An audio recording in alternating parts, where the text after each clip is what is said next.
Così facevo. Invece lui quando va a scuola, al mattino, a scuola, dopo la scuola paglietta,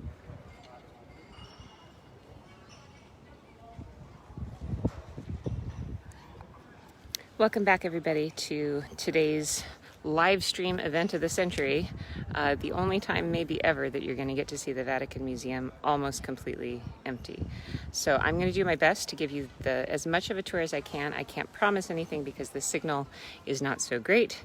So we will just keep going piano piano. If you lose me, I will continue to go and see if I can catch up with you later. And part of this I may end up just taping and then I'll put out onto YouTube at a later time. But stick with me as long as you can if you wish. And we're going to go ahead and learn a little bit about art today. This is an absolutely extraordinary moment. I've been a tour guide here in Italy for 20 years. I have done the Vatican Museum tour more times than I could possibly count. And I've always loved doing it, but I didn't love the crowds. It was so crowded that it was really miserable to be here. So I actually was of the opinion, maybe the last 5 years, that being in this museum is unsafe. It was too crowded, it was too much. And I don't know, I think maybe the gods heard my prayers. You say enough prayers in St. Peter's and maybe God's going to hear you eventually, because it's definitely not crowded in here anymore. So what I'd like to do today in part 2 of our walking tour is I'm going to take you through the Belvedere Courtyard. I'm going to talk to you about the Laocoon, and I'm going to talk to you maybe about, oh gosh, we'll see what else, the Apollo Belvedere, and a little bit about the mixed messages, I think, for a lot of people that may come here, that you're going to see imagery of ancient Rome versus Christian imagery. And it's a little bit strange, but we're going to kind of pick apart today why that is, that we see so many layers. So we're going to do that in this part, and then part 3, I'm going to take you hopefully to the Raphael Rooms. I don't know if we'll have a signal there, so that may be something I have to film for you and then give to you later, but we'll go ahead and try. And then of course the Sistine Chapel would be nice, but if you've ever been there before, you know the refrain, no photo. So that's not going to be something I can film for you, but I'll report back about how it all went. Okay, so Andiamo, huh? Let's go.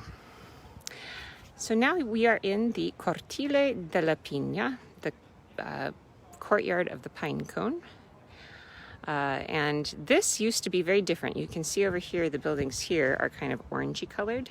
This was, up until very recently, also that color. This is a new restoration where they are stripping the old paint and they're painting everything white, which apparently is more historically accurate. I don't know how I feel about it, but there you go. And in the middle is a sculpture, a modern sculpture by, I think it's Arnaldo Pomodoro, which is a spinning broken earth. So the thing that's interesting to note about that is that popes have received gifts from artists for centuries, and they still do. So modern art is something that they do incorporate into the Vatican Museum collection because it's anything that was gifted to a pope. And then we spin around here, we have this new cafe, and apparently what they do now, if you reserve for this specific kind of tour, you can do a happy hour aperitivo tour where you have a cocktail there before starting. And let me say, I think the person who needs the cocktail more than anybody is the tour guide. So I feel like I should show my tour guiding badge and maybe they'll just give me a spritz before I go in. But not right now, because it's actually really nice. Typically, everyone needs a stiff drink before going in here. And then over here we have the facade and the pine cone. The pine cone, unfortunately, you cannot see right now. It's behind scaffolding. But the pine cone was a very common symbol in ancient art because it was a symbol of eternity. When you think about it, how many seeds come out of a pine cone and plant many, many more trees? So that's what that symbol is. And there's also symbols of popes. You can see right here, this one here. The lumps with a star, that's the symbol of the Chigi family, which was a family from Siena. And there's also, of course, the branding up above here. As I've spoken of many times, that's the Chigi symbol there. The Pope's hat and cross keys, when you see those shields, that just tells you who paid for it. Now, the architecture around here may be a little interesting because if you've been to the Ancient Roman Forum, this looks very much the way perhaps the Palatine Hill looked, or other places in ancient Rome. And it's interesting. Look at how there's statues up above. So the thing to understand about the popes is that the popes now, we have a very different relationship to them than we would have in the past. The popes in the past were like dukes, they were like kings, and they fought over territory and they had armies. I mean, that's where the Swiss Guard comes from. It's because the Pope didn't have an army that they hired from the locals. They had to pay, and that was very common in the Middle Ages and the Renaissance, to pay for your army anyway, even city-states. No, conscription was not really a thing. So the Pope here had his own army, which was the Swiss Guard. And he behaved like an absolute monarch. That's a great book, by the way, if you're interested in learning more about popes, The Absolute Monarchs. So when we go through a place like this and we see symbols that do not look Christian, that may make you ask a question. Why? Why is it that a pope, when he builds a new palace 1,000 years after the fall of the Roman Empire, why would he build it to look like a Roman temple? Isn't this what we're trying to get away from? We're trying to get away from paganism. But no, instead, they're replicating the architecture that they saw in the Roman Forum. And that's really strange, isn't it? It is, until you think about why, the political reason. So if you go back to ancient Rome, they had a hierarchy of priests. The most important priest in the ancient hierarchy, one of the most important, was the Pontifex Maximus. And that was the person who was the head engineer, basically. You know how roads were so important to the Romans. Their bridges were super important, because if they didn't have bridges, they couldn't have this dominance over the entire peninsula and out into the greater space of the Roman Empire. So the bridges and the roads were so important that they were blessed by a priest engineer. And that person, Pontifex, Pont being bridge, Maximus, the supreme bridge builder. So that was a very important office in the pagan religions here in Rome. And later on, when we have politicians who get ambitious, such as Julius Caesar, they get to have titles. And Caesar, by the way, was never actually an emperor, ever. He was considered first citizen, and he was given the title of Pontifex Maximus, the highest pagan priest order. Now, of course, that title gets passed on to Augustus, gets passed on to Claudius, gets passed on to Trajan, gets passed on to Hadrian, gets passed on to Constantine. Every one of the Roman emperors takes on Pontifex Maximus. And then, when Constantine leaves and he hands the lands of Italy to the popes, that title is passed to them. So, you can't tell me that the Roman emperors have died and gone away, because they're alive and well. And our current Roman emperor is named Francis. He's the Pontifex Maximus, in the same way that Augustus was the Pontifex Maximus. So, with this line of history, does it make sense to you that the kind of palace that a pope would build would be reminiscent of an ancient Roman emperor's house? It should be, because it is. It's the same thing. So always consider that the sacred and the profane are the same here. You have to kind of accept that this is just the way Rome is. You can't be too offended, I guess you could say, about this stuff. So what's neat about this is that when this area was being built, when this palace was being built, it was just at a time of enlightenment, when people started to appreciate again the art and the architecture of ancient Rome. So of course these popes are going and they're referring back to things they're seeing in the Roman Forum. They're referring back to all the imagery of the great Roman emperors, because they want to have that same power. They want to have that same impact. So they're going to steal architectural elements, and then they're physically going to go looking for ancient Rome.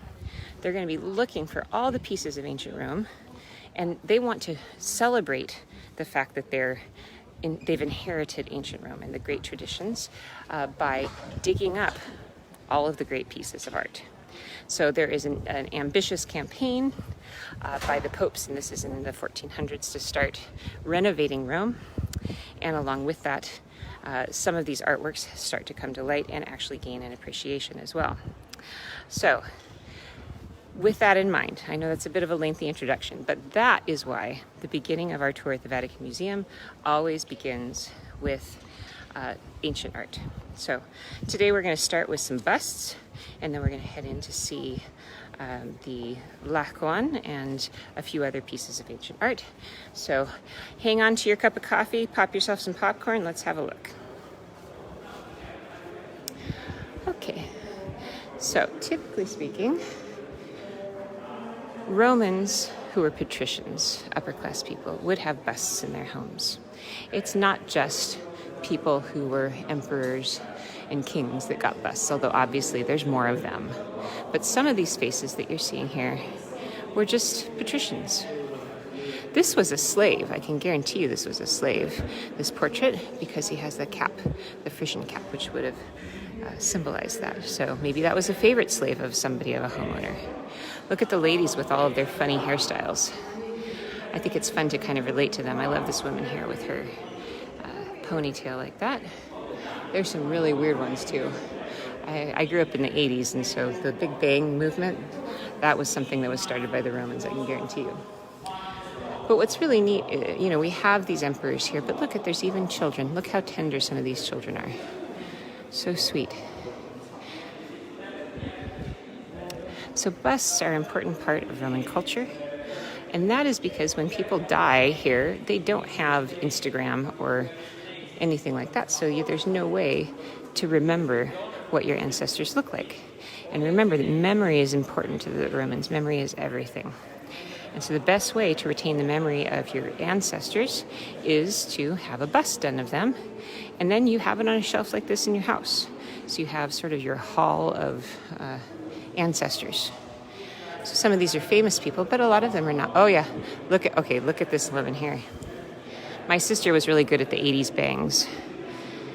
I'll give her that, but she had nothing on these ladies. Look at this.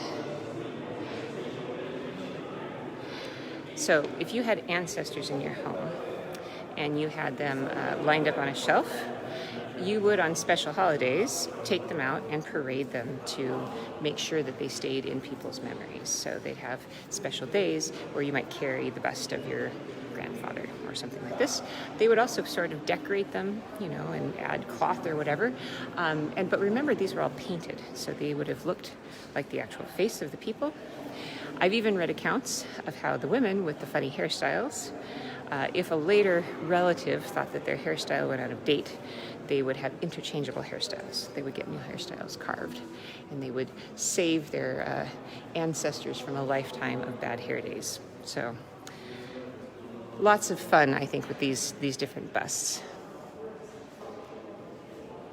And remember that the Romans were crazy about these statues. They were so crazy about them that the guess, the measurement, is that there very well may have been full body statues in Rome, 2 for every 1 person towards the end of the empire. And take the looks on these faces and paint eyeballs on them. And actually, if we look closely, let's see if we see any traces of paint. Maybe not. There are museums, like the Monte Martiri Museum has a few. Ostia Antica also has traces of paint on some of these portraits. So don't have them look at you with blank eyes. This one's a little creepy. He's got the eyes carved. But these people, this guy, if he was painted, right now, looking at him, he looks like he could speak to me. So you wonder what they'd say. The Romans were incredibly good at portraits. They excelled at portraits. Look at these, each of these individually. I just love the babies. The babies are precious. You just want to pinch his little cheeks. He's not as cute as Nico, but he's cute. And look, they excel at wrinkles too. Look at the old face. This is probably somebody my age. You had been lucky to have gotten to your mid-40s back in the Roman Empire, and I'm sure that they didn't have Botox or anything, so that's probably, an ancient person was probably in their 40s. You may or may not know this, but the word senator comes from senior, because it was so unoften that people in the Roman Empire got to a good age, over 40, that anybody over 40 was considered very old, and they were also considered wise. So those were the people who got to be in the council, because they were obviously the people who were wisest and had lived the longest. So senator, senior. So all of you out there over 65, don't call yourselves seniors anymore, call yourselves senators. So hello to all my senators watching my tour out there today. Look at this face. This one here I've never noticed before, but look at that. That's such a unique faccia, that looks like somebody. He's handsome. Looks like somebody that you just meet on the street here in Rome even today. This is interesting too, the way they do sometimes different materials. And maybe that's not the original cloak, I'm not sure, but they would change up materials and they would color things in different ways. So you have to kind of imagine ancient Rome was a little bit like your great aunt's house. They loved their tchotchkes. They loved over-decoration. They loved to pile all the crap. You may think that this is overdoing things by having so many busts all together in one place, but that's probably more consistent with the way ancient Rome really was, because the ancient Romans had no sense of style or taste. Minimalism was not their thing. So if you want to really put yourself into the mood of ancient Rome, imagine houses that are crammed with sculptures that are all painted. Imagine that you're in a space crammed with all kinds of frescoes very much like these. These again are very, very similar to what we saw yesterday. And remember I talked about the grotesques yesterday at the Cappella San Brizio. This is very consistent with the time frame because this was built about the same time that Nero's Golden House was discovered. And I've been there a few times. And Nero's Golden House is in this style of Roman art. Roman art goes through several phases, but the white background with the kind of funny animal decoration is very consistent with that time frame. So again, they're trying to use ancient art to impress upon you that they are the reincarnation of the Roman emperors. Okay. Wow, look at that. What a beautiful day. Bellissima. Oh, my heart aches. I don't want to leave. Wish my kids could transport themselves here so we could just hunker down and stay the whole fall and just do research and do tours for you guys. Okay. Va bene. So now let's go. There's more of those grotesques I talked about. So grotto-esques because they were found in a grotto. And now we go to one of my favorites. I was hoping maybe they put the cord down here, but that's okay. This is the Epoxy Menos. Now, Epoxy Menos is basically an athlete. And he's one of the most beautiful objects they have here. And this should have been done by, they think, Praxiteles, but Lysippus, that's what it is.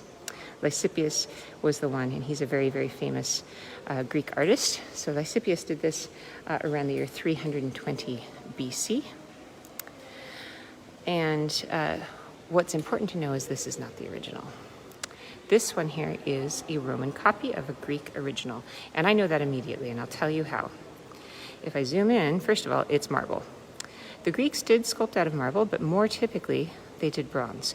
And this one I know for sure was a bronze. And how do I know? Well, have a look at these strange things. Look at the stump behind his leg. There's no reason for this sculpture to have a stump behind his leg. The reason it's there is to counterweight the marble. Marble's really heavy. Bronze is not. So a bronze, you can do anything you want, and then you just weld it to the base. But in this case, when they made the copy, they had to add the stump to make sure it didn't fall over. Also, as I move over a little this way, you can see that little thing sticking out of his leg. It's not like a growth. That was a piece that obviously connected from, where's my finger? There we go, here to try to keep the arms from breaking off. If you look how perilous it is to have that arm projecting out in marble, it's so heavy, it could easily break off. So I'm going to zoom out so we can get a clear picture. So this was obviously a Roman copy in marble of a Greek original, and that was very common in ancient Rome. People loved to just copy and copy. We don't have the bronzes though, because bronze is a very valuable material, and it gets melted down for things that you can guess. A lot of the bronzes get melted down to make cannons, to make weapons, and so many of the Greek bronzes are just gone. Notably, we do have a few. We have the Riace bronzes, which I visited last year in Reggio Calabria, that are just amazing. We also have a couple in the National Museum in Rome, and if I have any energy left in the next couple of days, I'll try to stop by and show you those as well. But if you ever see Greek bronzes, you have to understand how incredibly rare they are, because they only survive if they get thrown in the ocean in a shipwreck, or they get buried or something like this. So Greek bronzes, or even Roman bronzes, they never survive. People want to recycle them. So the Epoxy Menos, he's an athlete. And what we know about him from his gesture is that he's just finished his athletic activities and he's taking a bath. The way that the Greek athletes would take a bath is they'd cover their body in olive oil mixed with pumice stone and scrub down, sort of exfoliation. And then the thing that he's missing, you can see his hand right there. He should be in that hand holding like a sickle, almost a sort of angled little tool that's called a strigil, and he'd use that to scrape off all of the olive oil and pumice stone. Now the Romans are almost all clean shaven, almost all, not all. There are some emperors that prefer to have beards, but for the most part they're clean shaven. And in fact, the Romans didn't have a lot of body hair. And here's a little bit of a TMI situation. Italians generally prefer low body hair in general, personal hygiene wise.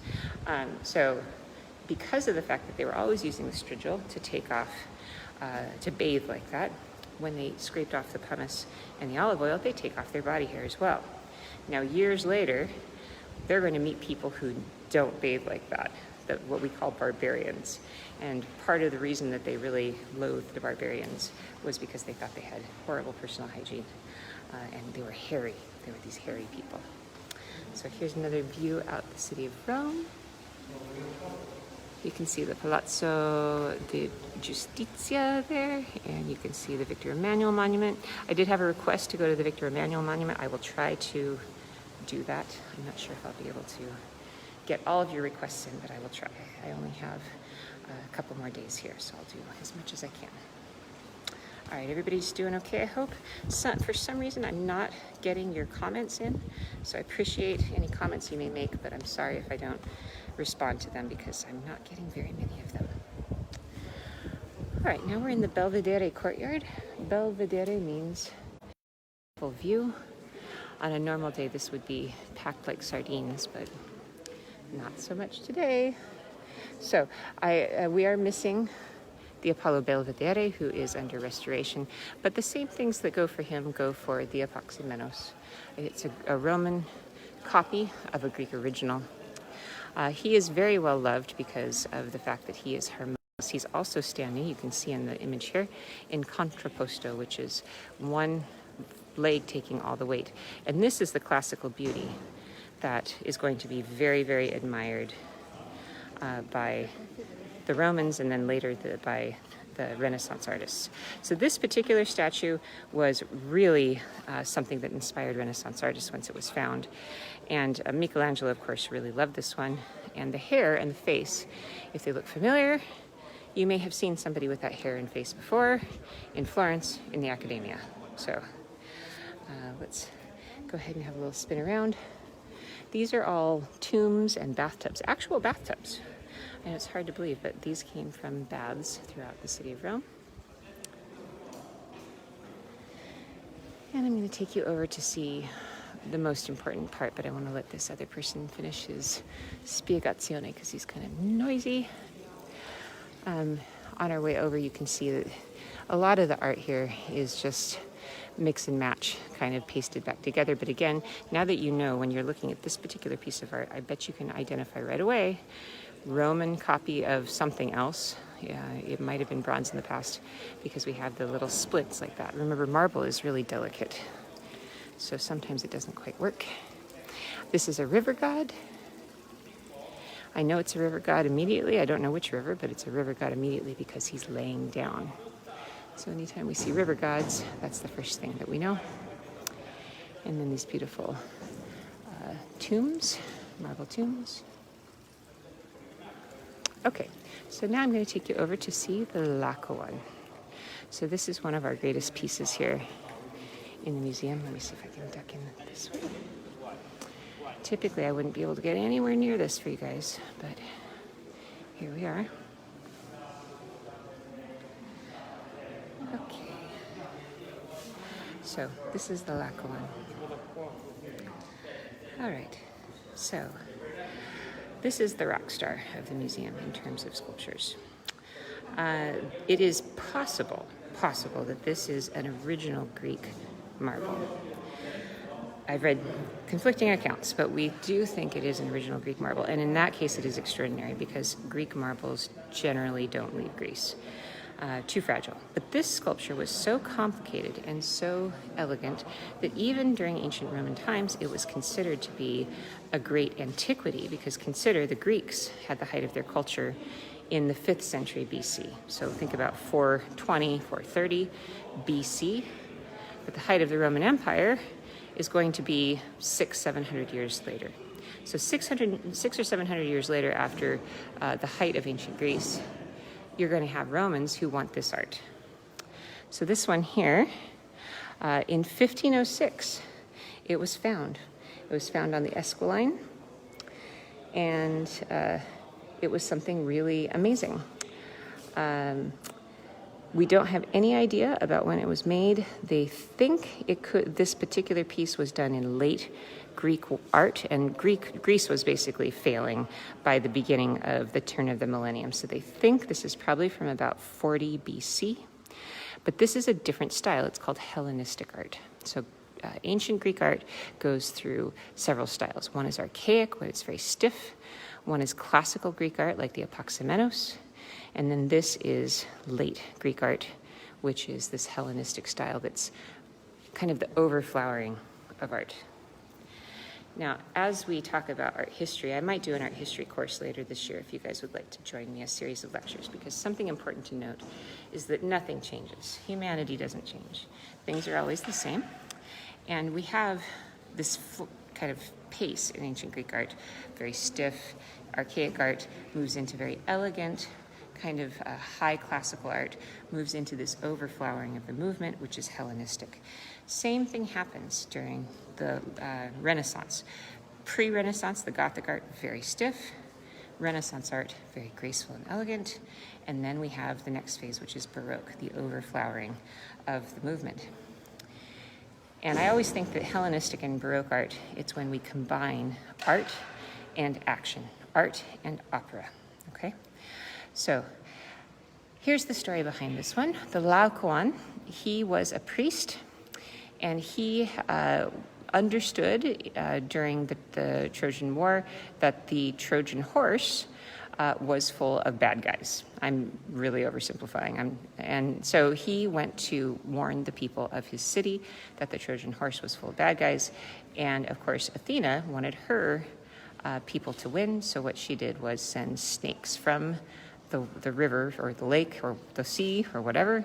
They slivered up and they attacked the Laocoon, the high priest, and his sons, and they killed him. They strangled them. So, of course, the interesting piece about that, we have 3 different moments within the same thing. We have his sons, but we also see the passing of time in the 3 different figures. So the first son, you can see here, he's tangled, but he's trying to remove the serpent. You see, he's trying hard to take that serpent away. And in the process, he thinks he can get away. He's looking at his dad, and he's thinking, okay, well, I'll try to run. His dad, who is at the height of the drama, he knows it's futile. He's about to die. You can also see that the snake right here is about to bite him on the side, and then he'll be done. So he is in the worst possible moment. He's realizing that all is lost. And then the third moment of the drama is the third son, who has already perished. So it's sort of the 3 stages of a person realizing that they're about to die. So that's part of what's kind of magical about this, is that you see the action of the 3 characters, and really it's the action of the same people in a sense. The other thing that's amazing is the serpents. If you look at that, how delicate the serpents are, and how it is that they were able to carve this. This is a few blocks of marble that have been very carefully slotted into each other to make one large piece. Okay, so 40 BC more or less. We think it could be older. There's no way to really know 100%. But we do know that the Roman emperors liked this, and they imported it from Greece. It was lost to the ages, probably buried in Nero's Golden House or in the chaos after Nero's death, and then found later in a hill, found in the ground, in pieces. They put it together. This is the early 1500s. They found it, they dug it up, and then they brought it here to the Vatican Museum. And this is the piece of art that essentially opens the Vatican Museum. It's the most important piece, and it was such a celebration that the Pope decided to open, amongst other reasons, opening up his palace for people to see this piece of art. So 500 years this has been open. It's more than that. They celebrated 500 years a few years ago. One last curiosity that I want to show you is when they found this sculpture, it was missing something. It was missing an arm. And so this was the interpretation. Back in those days, you can see that, they would hire artists to make missing pieces. So somebody was hired to make the arm because they didn't have one. And you'll see terrible restorations all throughout the Vatican Museum. I could do a whole Instagram page on bad restorations in Roman art. So this was there, and then this younger child had an arm going up, but we don't know that that's what it's like. Also this hand, we don't know. These were all later interventions. However, the story gets weird because nobody was really convinced that was correct. And then one day in the early 20th century, an art historian was walking through Rome and saw this sitting in a junk shop and thought, hey, I wonder if that's the Laocoon's arm. Bought it, brought it here to the Vatican Museum, attached it, and there we go. Now we have a new interpretation of a piece of art that's been around for 2,000 years. So that is to say that art history is a process. You know, it's kind of a historical mystery and a process. And so in this case, part of it was solved. And who knows, maybe we'll find the other pieces eventually, maybe not. But last little piece before we walk away from the Laocoon is to realize that this would have been painted. So imagine that there are, you know, scales and the snake is green and we have, you know, flesh color on all the bodies there. It would have been something different. I think it was Goethe who wrote that this is an enchanting sculpture to look at because if you blink your eyes really fast, you can see the snake slither. And I've tried it before, it kind of works. So this is kind of the most famous, important piece of ancient sculpture in the museum. Okay, so, all right, I think that's good. So Julius II, yep, it was Julius II in the early 1500s that brought the work and made it the pivotal point in the concept of the courtyard here. Yep. Okay. Okay, here we go. We're going to continue on, leaving the Belvedere Courtyard. So here we have these dogs. Just a side note about over-tourism. So these dogs are very, very common Romans. They're the Molossi dogs, and they are probably, I mean, I don't know if they're original. They're supposed to possibly be from 3rd century BC, but they're Roman copies of those originals. And we've seen them in a lot of different places. So these dogs have been guarding this entrance to the Vatican Museum for years. Last year, I think it was, this dog here, or maybe 2 years ago, this dog here, somebody who was visiting the museum just went up to it,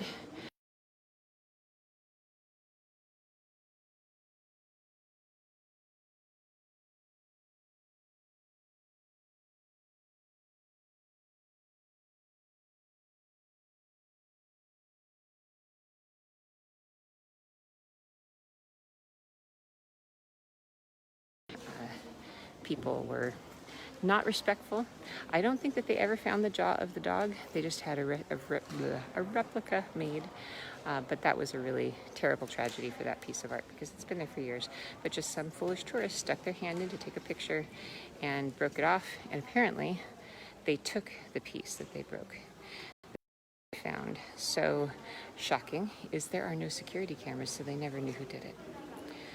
So just a little thing about this Vatican Museum. There are security cameras, but they don't cover everything. So an unfortunate piece of art, the Molossan dogs, that one, the jaw was broken. Okay, we may lose signal here, but we're going to try to carry on. Here we're walking now on mosaics that were taken from Ostia Antica, which is the ancient Roman seaport. So the Roman emperors and popes later on didn't mind recycling, so this is elegant recycling in the 1500s, taking the mosaics from Ostia, and you can see more over here. And that's why when you go to Ostia, it's really just bare bones, because much of the ancient art from there was taken. This is called the Hall of the Animals, for obvious reasons. And in all my years coming to this museum, the Hall of the Animals is rarely open. But look how funny, I love this guy. Look at this donkey. The Romans were good. I mean, they really knew how to sculpt real life. The Greeks are more interested in idealized beauty, but the Romans are practical. And they like to show us reality as it is. Look at this. I love the mama dog. Look over here. Take a look at this one. Mama dog with her pups. Makes me miss my babies. Okay, some more of these beautiful floors. Okay, so we're going to go now. And this is incredible to me, I have to tell you. When I was here a few years ago, there was like a mob scene here, and a couple of tour guides almost got in a fist fight, fighting over the position of where to stand. So here we are, and we are now visiting with the Belvedere Torso. This is the Belvedere Torso. A similar story to the Laocoon and the Apollo Belvedere. This was found near the Campo dei Fiori. It was buried. And when it was dug up, it was considered to be one of the most beautiful pieces ever dug up. But this is all they have of it. This is all they've ever had of it. And so why was it so admired? It was apparently paraded through the streets when they found it 500 years ago and brought here to the museum and displayed. The reason it was so famous is, look at the musculature. The person who is going to admire this statue the most is Michelangelo. And if you look at this and then you go into the Sistine Chapel, maybe you've been there. The torso in the Sistine Chapel, there's several torsos that copy this exactly. So he used this as a model. They say that he called himself a student of the torso. So look at the over-representation of the muscles, and that's always going to be what we see in Michelangelo's art. He's always going to be over-representing muscles, Superman, Arnold Schwarzenegger kind of physique. So there's a couple of different interpretations of this. I believe Hercules is the most common, and I mean, we don't know because we don't have a full figure, but probably Hercules because he's sitting on a lion's skin. Some people have suggested it's Ajax contemplating suicide, I think, but who's to say? It's a chunk of rock, but it's a beautiful chunk of rock.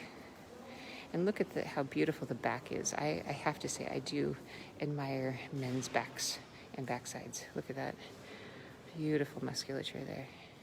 Just makes you want to kind of stroke it. It's so beautiful and smooth. So this impresses Michelangelo so much that he decides to use that as a model. And the odd part is one of the models that he ends up using this for is actually a woman. Because you may or may not know, he did not prefer the company of women, had never probably seen a woman naked, and had no idea that women couldn't actually have bodies exactly like that back then. So he'll use it for a model for both men and women. And so if you've been in there, the Libyan Sibyl, the beautiful one with the blonde hair and the blue belt along her waist that's holding a book behind her, it's the same gesture. So he used that as a model for frescoes later on. All right, guys, let's continue on. I hope you're doing okay. I'll get through this next piece and then we'll take a little hiatus break, and I'll come back at you with part 3. So more beautiful floors from Ostia. And in the middle of this room, this is, I think they call it the small Pantheon, because look, it looks very much like a little Pantheon, it's supposed to. And in the middle, we have what's called an Impluvium. This Impluvium is a supersized one. So Roman houses generally had something called an Impluvium, which was a pool that was below an oculus or an open space. So the oculus up here, if it was a real Roman house, would be open to the air, and then water would flow into this basin, and it would create a water feature. This one, however, is supersized because it was from the house of Nero, the Golden House. It's made of porphyry. So we know for sure, anytime anything's made of porphyry, that was something from an imperial home.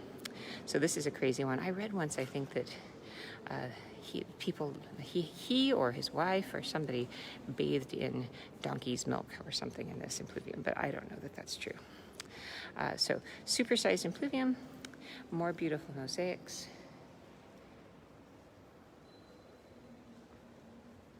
Okay. And now, as we go around, a few stories. So this is supposed to be Bacchus, but it's not. It's Antinous.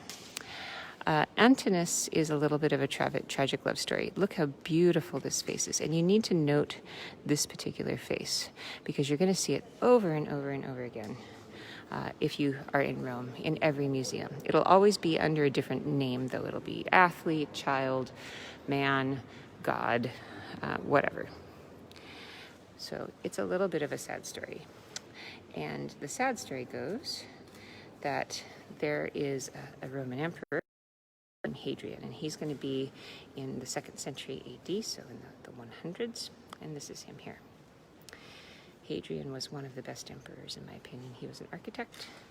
He went to ancient Greece, and he studied all the architecture of ancient Greece and brought back a lot of treasures and architectural ideas. So he's the one who designs the Pantheon, for example. The thing about it is that Hadrian was well known to be homosexual, which not a problem if you're the Roman emperor, of course. And he had a great love.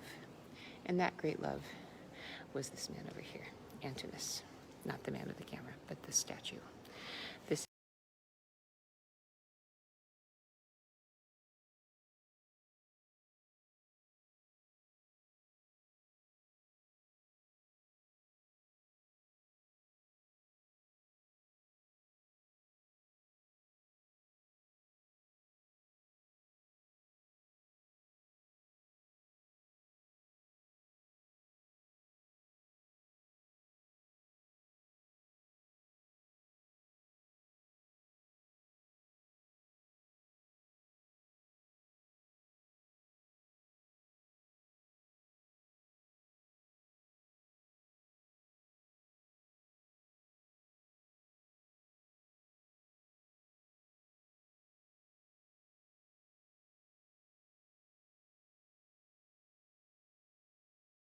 over and over and over and over again. He had so many sculptures made of his lover, and he decorated all of his palaces. He grieved until he died. He was so sad to have lost his love. So that's the sad story of Antinous and Hadrian. Hadrian lived a lot longer, and he was older than Antinous to start with, but spent the rest of his life mourning his loss. Beyond Hadrian, we have this, what I call ugly Hercules. This is a very ugly statue, in my opinion. The Romans are really good at making realistic portraits, but they're not great with idealized things. So this poor Hercules, apparently, the story goes he's actually a gold-covered bronze Hercules, and that's incredibly rare here in Rome. You just don't see those here because they would be melted or used for other things. This one only survived because it's ugly. It was apparently struck by lightning, and they thought that was a bad omen, so it was buried in a marble coffin face down near the Campo dei Fiori. So the only reason we have it is because it was considered to be a bad omen. As we turn around here, we can see another folly of ancient Roman art, and that is their sort of desire to give people nice bodies but realistic faces. So it's like truth in advertising on the face, but when you get to the body is idealized. Same thing here. You have another emperor with a very realistic portrait of an older man with the body of a teenager, a ripped teenager at that. So if you ask me, I think the Romans are pioneers, but they're not the world's most best original artists. They're good at portraits, but yeah, some of their original art leaves a little bit to be desired. Okay, up ahead we have caskets of Saint Helen, I believe, and Constantia, which is Constantine's daughter. And these two porphyry caskets are, of course, of the relatives of Constantine, so very important people.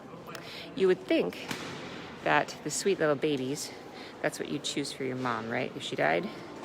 But instead, nope, the warriors, because Constantine's mother, Helen, was a warrior. She was the famous queen that went to Jerusalem and recovered so many pieces of the Red Cross and things like that. So the sarcophagus of St. Helen, the mother of Constantine. Tough lady, huh? And in the middle, we again have another really beautiful mosaic. Look at all the detail in this is just incredible. Very pretty. All right, well, that concludes almost part two of our tour of the Vatican Museum. I'm going to take a little breaky break, take a deep breath, and have a glass of water. And then I'm going to take you through the Hall of the Candelabra and the Hall of the Maps. And then we'll go into the Raphael Rooms. Unfortunately, we can't do Sistine Chapel together, but I will report back. Oh, yeah, there's one more thing I want to show you. This is really cool. Watch. This is a statue people walk by all the time. And this is an actual portrait of Julius Caesar. That's what he looked like.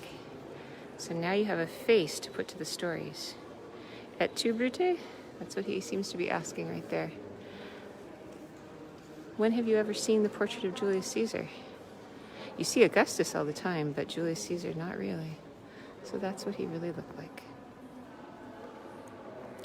All right, everybody, let's take 5. Go refill your coffee or your Prosecco. Pop yourself another batch of popcorn. And we're going to keep soldiering through the Vatican Museum together. Thank you again for joining me. And if you're new to Adventures with Sarah, I would like to encourage you to buy me a cup of coffee as a thank you.